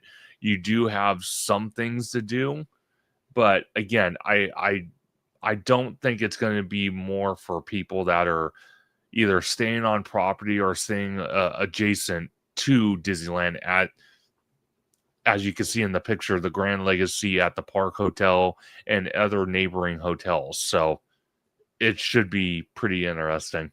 Mm-hmm. We followed them building the Pixar Palace parking structure. You guys remember that? We watched that from day one, from the, when they closed the, I think was it Peter Pan? Was that what they called it? The Peter Pan lot? Do you guys remember that? I think it was Peter. You could park there in that. It was a flat parking space next to where the trams used to be, where the loading and unloading of the trams used to be. God, it's such a long time ago. You guys remember? Oh, yeah. That was such a long time ago. You could park there, walk over to the trams, take it. Anyway, we watched them from day one build that thing, and it took about 2 years for that structure. And it's a pretty good sized structure. I'm not sure how this new guy, at first I had heard the Eastern Gate was going to be the biggest one that they've ever built. They may have pared that down a little bit. I'm not sure. But I'm guessing 18 to 24. I think they're trying to fast track it, but 18 to 24 months to get the Eastern Gateway built and the bridge that connects. After they begin those projects, or nearly about the same time, is when we should see them wrapping up. And all this time, they've been building Avengers Infinite Defense, as we talked about, all those things in order of operations. All while they're doing all that, they're also still building Avengers Infinite Defense. And I expect that attraction to be done, hopefully, that was the plan, end of year 2026, I think. Actually, now that I think about it, I'm not even sure. That does not seem likely. See, really quick, much as they want. See, even Dave is trying to do the math in his head of how things are. It's just not really coming out of everything that they announced of what they were doing. Yeah. And how you have to do one to get to you have to go from point A to point B to get to point C to point D. The time frame of what they're giving us, it's just mathematically not adding up. And it comes to the conclusion that, is all this stuff going to be done? Yes, but I don't think it's going to be done in the time frame that they said it was going to be. Exactly my point. And one of the things I have to say about this Eastern Gateway parking structure and the Sky Bridge, because we didn't even really know about the Sky Bridge. We were even hinting at for the last several years how they're going to get guests from the Eastern Gateway to the front gates. There was going to be something. We just didn't know it was going to be a Sky Bridge. We had a good idea, but we weren't sure. But the fact that the Eastern Gateway project was announced 2 years ago, or almost 2 years ago, with Disneyland Forward, it kind of shocks me that they didn't start construction immediately, knowing it would take 2 years to build this thing. Because they've had to know for the last almost 10 years. Oh, well, yeah, Disneyland. The second that they got the green light from the Anaheim City Council, I'm surprised that they didn't start. I don't know why it's taken this long. Well, that's what I mean, because 10 years ago, Disney had to have known what they want to do for Disneyland Forward projects. They had to have known what IPs they wanted to bring, what the park would look like, how the infrastructure would work. They had to have known something 10 years ago. So it really flabbergasts me that they've waited this long. They still haven't done it. And now the catalyst, the thorn in the foot, is basically we have to wait until Monsters Inc. closes. Then we have to wait another month or two for them to strip it out and gut it. Then we have to wait for demo, and then we have to wait until almost weeks until the two Avengers attractions are even open or close to opening. Then we'll start the Eastern Gateway project. That's why I said 2035 is not non-realistic for Avatar to even be opened. I'm sorry. I don't agree with it either. Honestly, I think it's going to go over 2030. And here's the thing, that's okay, because Sure. there's still more Avatar sequels, and that's why, honestly, put it in the Simba parking lot. You have a blank canvas. You could do whatever you want, and it also separates Avatar from everything else. 100%. So just the moral of this video, because there's another subject I want to talk to George about. The moral of this video is basically Disney is kind of stuck in the rut. They can't do anything until Mike and Sully's closes, gets stripped out, then torn out. Then we'll start seeing the Eastern Gateway, the Sky Bridge across harbor. Then eventually we'll see construction with Avatar. And I can't agree more with George. They could have started Avatar this year if they wouldn't put it in the Simba parking lot. The reason why is it's flat. They wouldn't have to do much to prepare for it besides rip up asphalt and dig trenches for, conduit and whatnot. But it's flat. And they could have already started construction on that. But yet they decide, and again, I agree with George as well, it's not official until they put walls up, they start ripping stuff down, and then they put concept art of the land on the construction walls, confirming it's going to go in that location. But it's a bad location because, one, it's small. Even with those soundstage footprints, it's small. Mm-hmm. Then on top of that, you got so much other things you need to do to that area just to prepare it. Not even to start building Avatar, just to prepare the area to build Avatar. So it's delaying it even more and more and more, instead of being smart and saying, let's build it in the Simba parking lot where it's flat and we're almost ready to go right off the ground. Mm-hmm. And I do believe that they are going to do something with Hollywoodland. Obviously, Mike and Sully is still going to close, and also too, I'm going to mention this just briefly because we could probably do another whole show just on this topic alone. But they recently released the Disneyland After Dark series events for 2026. But Abby brought this to my attention because last year when they did this, they also announced the dates for Oogie Boogie. Yes. We didn't do it this time. So we still don't have any information on Oogie Boogie. Now, does that tell us that Oogie Boogie may not be coming back in 2026 due to a lot of the construction? You make an excellent point, and shout out to Abby in the chat, for pointing this out. It makes an excellent point because the way I see it is, if years past, including last year, they announced the After Dark events and Oogie Boogie was always included, and then just out of the blue this year it's not included, really makes me wonder if they really are considering moving Oogie Boogie back to Disneyland for the next couple years, while DCA goes under what I call Epcot 2.0 construction, where you have construction walls literally almost everywhere you turn once you start getting into the park. That's why I wonder what's happening here. Yeah. So I feel like right now, if this is going to be the case, Disney's going to make a separate announcement that, Halloween is returning to Disneyland, maybe for the next couple seasons. And then they may revert back to Oogie Boogie once DCA is all completed. So, but yeah, I thought that was very interesting that they did not mention anything of Oogie Boogie yet. Absolutely. And then one of the things I want to bring up to you, and I don't know, because I just saw this right now, I don't know if this is going to be a special event or what, or it's just stating, basically it's going to have a 70th theme. But do you see the one where it says Disneyland After Dark, 70 years of favorites?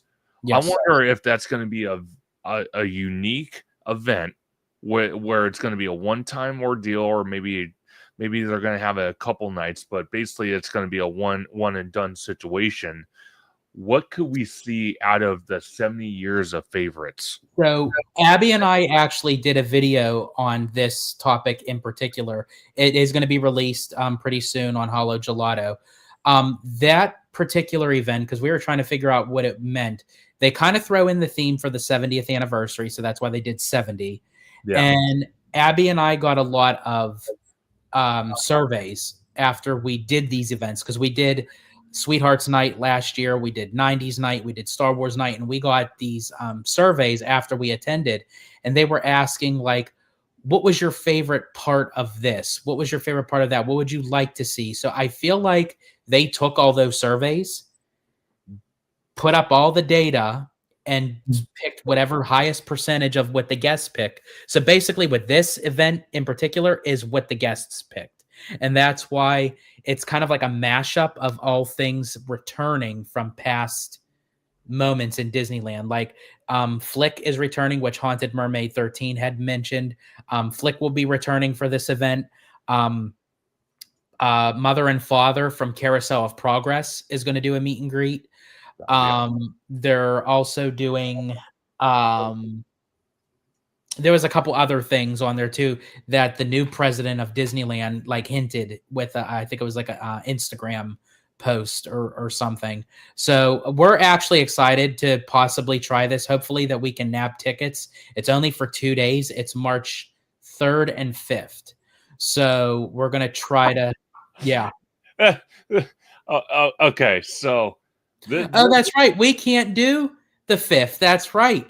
So we got to do the 3rd. Yeah, son of a gun. So we have to do the 3rd. See, I told you. It literally just hit me now when I said the dates in my mind, and then I saw you laugh, and I thought, "Oh my God, it's our freaking dates!" Yeah, and I'm like, "Of course, it's the one that they're not going to bring back." Oh, of course. They're going to put freaking Star Wars in that one, but they have to save it for May the 4th. But, okay, so we only have a one-shot deal. Okay, that would actually work out because our flight is in John Wayne. So we could just maybe get, like, there for the night and then just hightail it. So we only have a one-shot. We only have March 3rd. Okay, you know what? I promised my community some time ago that I really wanted to do D23 this year, but I'm like, after now seeing this and then trying to do Orlando for 2 weeks, and then I don't know if everyone knows, but I'm gonna say it here now. George really wanted me to do it, so I'm gonna be doing my very first ever Disney cruise on the Treasure in 2027. So I just want to point this out real quick. If you want to book a Disney vacation, contact George, because believe it or not, he's been absolutely incredible with the plans for Orlando, and now we're planning for the trip for the Disney Wish or Disney Treasure cruise ship in 27. I cannot wait. Yeah, that's gonna be a great one. I have not been on the Treasure yet, but it will be my at the time, unless I do one before, it'll be my 11th Disney cruise. You're a cruiser. And around the time, there might be some other things we might be adding on to that trip, depending on the time that we go in 2027. So a lot is to come of that, and definitely follow both of our channels, Theme Park Conductor and Hollow Gelato, for all the updates. And actually, when we go and do all these trips, it definitely makes good for content. No, 100%, and I could not agree more. And I want to give a big shout out to our amazing guest, Hollow Gelato, the Disney Italiano, for taking some time out to be on Conductor Sunday live stream. Absolutely incredible time. And to to also clarify as well, I want to give a big shout out to him and his wife Abby, who have been close, dear friends for what seems like forever, and it hasn't even been forever, but it feels like forever. And the fact that you guys have reached 25,000 subscribers on YouTube on Hollow Gelato, congratulations on that. I could not be more happier to see that. And then I wanted to give a big shout out to our amazing guest today in the chat that sent a super chat, or sent me a super chat, Abby, George's wife, Mam Lizelle, Remy D, and shout out to, I'm sorry, I want to get his name accurate because I don't like butchering names, Hidden Geek Village, for gifting 5 theme park conductor memberships, which I have every intention of adding more content to the membership. So I want to give a big shout out to them. I want to give a big shout out also to all the people that joined today on this live stream on this wonderful Sunday. You guys are all amazing. I love the support, the comments, everything. I love answering them. I love having guests interact with people watching, whether it's on YouTube or X. So thank you for that. And before I let our guest, say his spiel about where you can find him on social media, I do want to wish everybody a happy and safe Thanksgiving holiday. And I cannot wait to have George back on after Thanksgiving, obviously before Christmas, because I'm going to be hanging out with him in early December. So that's going to be a lot of fun. And I got to watch him. He's sneaky. So I do got to watch that. But George, where can everyone find you on social media? Absolutely. And again, Conductor, thank you so much for having me on your Conductor Sunday Live. It's always a great time. Anytime that I have the opportunity to come on, I would love to. And you're always welcome on Hollow Gelato as well. And as Conductor had mentioned, folks, yeah, Abby and I just hit 25,000 subscribers on Hollow Gelato. We will actually be doing our 25K subscriber live event probably sometime within the next week. I know, like, with all the holidays and everything, you guys are going to be busy. So we're going to try to make it at a time where, it's convenient for everybody. And also, too, we will be doing some unboxing of items on that live. And we possibly may have some giveaways. So definitely follow us on Instagram on Hollow Gelato and Hollow Gelato on YouTube. Like, subscribe, hit the notification bell so you can get all the news. We crank out a lot of content daily. So, I mean, there's always something new. And of course, Abby says 2 straws in 1 cup. That's going to be our new thing. Yeah. And then to everybody in the chat today that joined us, Haunted Mermaid 13, Adrian, Giant Peter Adventures, Remy D, Abby, Mademoiselle. I know there's a lot of other people that joined. 7H, John. I hope I'm pronouncing that right. I'm probably not. I do apologize. But everybody that joined us, we greatly appreciate each and every one of you. And again, as I said, yeah, I'm George, the Disney Italiano, from Hollow Gelato. So definitely come on over and check us out as well. And also, too, and also of what Conductor said, everyone have a very safe, happy, healthy, peaceful Thanksgiving. Safe travels if you are traveling for family, or if your family is traveling to you, safe travels to them. And yeah, that's I do have to say Thanksgiving is very near and dear to my heart because I actually was conceived on Thanksgiving. Oh, wow. Yeah, so apparently they were stuffing more than just the turkey. So, yeah, apparently, but that's a members only video for that. Of course. I had to end this with some sort of an Italiano flair. Well, of course. You wouldn't be the unique Italiano if you didn't. So believe me, I get it. I 100% get it. But like George says, I'm Theme Park Conductor, your host for Conductor Sunday live stream. Thank you guys so very much for all the super chats, everyone joining in the comments. Make sure to like and subscribe to Theme Park Conductor on YouTube. You can also find me on Instagram at theme_park_conductor. You can find me on X at Theme Conductor. You can also find me on TikTok at Theme Park Conductor 1. And you can find me here on Conductor Sunday live stream every Sunday at either 5 or 7 p.m. or sometimes off times, but I usually try to let you guys know, where we talk everything about Universal, Disney, everything going on in the parks per construction, the holiday season with Christmas, if we're not enduring rain like we did the first day of Festival of Holidays, which was very unique and interesting. And so many other things that we talk about.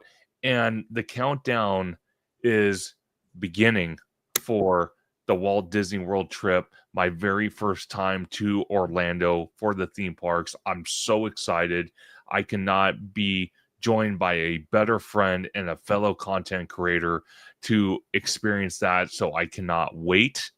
And with that new night that Disney announced, we're going to have to hit that on March 3rd. That's going to be our next agenda. It's going to have to be. I'm so glad literally you had me say that out loud, because I'm saying like, oh yeah, we got 2 days to try to get it. It's March 3rd and March 5th. And after I said it out loud, I'm like, okay, yep, just March 3rd.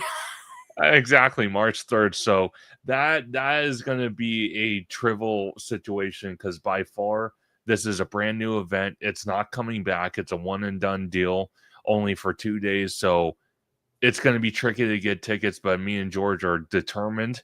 So we're going to do it. We're going to try our best. And you're an Inspire key holder, right? I am. Okay, perfect. Because we get the first dibs on those tickets December 9th. 9th. Perfect.